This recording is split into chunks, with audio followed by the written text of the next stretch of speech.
Karong no, naigidala sa tuadri biga, Yamaha biga ni siya. So issue day ani, kalit na lang daw nigpalo, nga di na daw mo andar. Karon pag testing na to siya crank, humok ni kayang crank no, wa na siya reaction para sa compression niya. So ang ato ang buhaton karon, kay wa magyud nato na paandar. Kaya to draman ni karong buntaga sa tuwa. Nya hasta nang humok ka siyang crank, miskang ibutang nimong king nimo dia, tagak na dayon ang crank. So ang pinakauna natong buhaton ani kay humalaman tag-update sa tagihan ni kung unsa gyud nahitabo. So una ta to buhaton, bungkago na to ang cylinder head. Bungkago na to nino. Tanawo na to unsay nahitabo siyang piston og siyang compression chamber nganong hasta humuka na siyang crank. So karon sugdan na naton siya bungkag. Biga force din siya na Yamaha.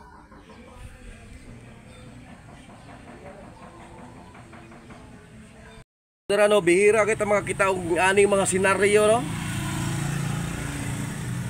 So ni ambak ang iyang timing chain. So dita basta-basta makakita ng ani. Bihira kay may tabo ni nga mo ambak ang timing chain sa isa ka motor. Bata kabalo no kung unsay nay tabo. Basig laylay ba kayo pero karon pa ko nakakita nga na ini ambak na timing chain.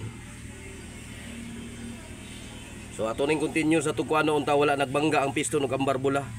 Kay murag paminaw na ko ani bangga gyud ning piston ug ang barbula ani. Tanggal na to tong flywheel karon tan-aw na to unsa unit tabuan ni dire.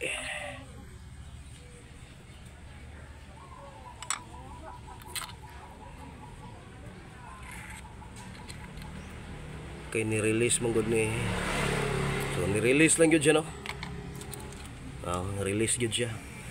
Ninaog yun siya sa iyahang guide. So ang dami sa to ani.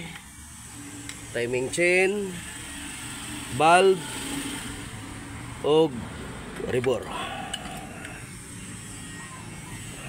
So mo na mga damage na to no. Kaya pa ang pagpangita na lang sa pisa ang kulang ani kay piece out man gud ni mga unita ni lisod pangitaw ng pisa. So mo ra to nga tuang kuan ani no.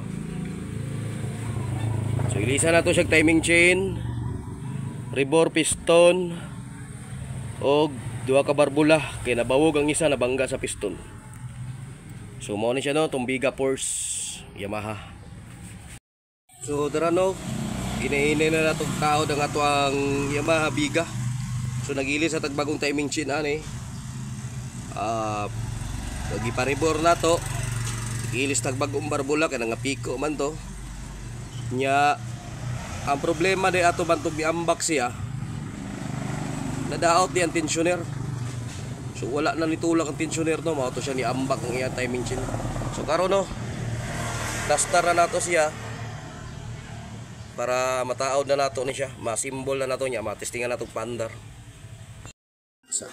So dira no, nahuman na nato ang ato ang biga force na Yamaha. So karon ang atong buhaton i-full wave na sa nato kay murag ubay-ubay ning regulator na ilang gigamit, same lang gyapon, mo-drain ang battery. Balik-balik ang problema niya siyang kuano, mag-drain yun ang battery.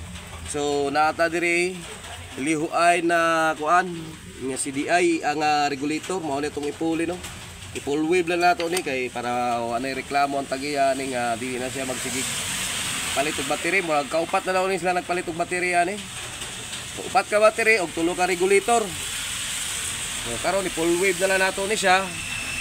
Para di na nimo balik diri kapuya ni motora. Kanang isa kagihan lang na trabaho ba nga ana lang unta. So you know, ato siya i-full wave. Gamit ang lihuay na regulator.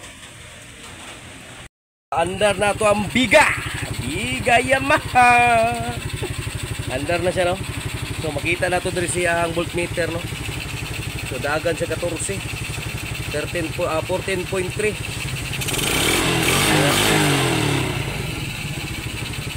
So diara yun siya tama no. Okay na to ang biga. Sila na bahala mo tao sa kuan ani kay naman sila ang mga plastic aning biga. So basta kita okay na to ang biga, pwede na ni siya magawas, ang camera ni nana sila tanan. Bukas na ni siya pag hatod diri sa tuwa.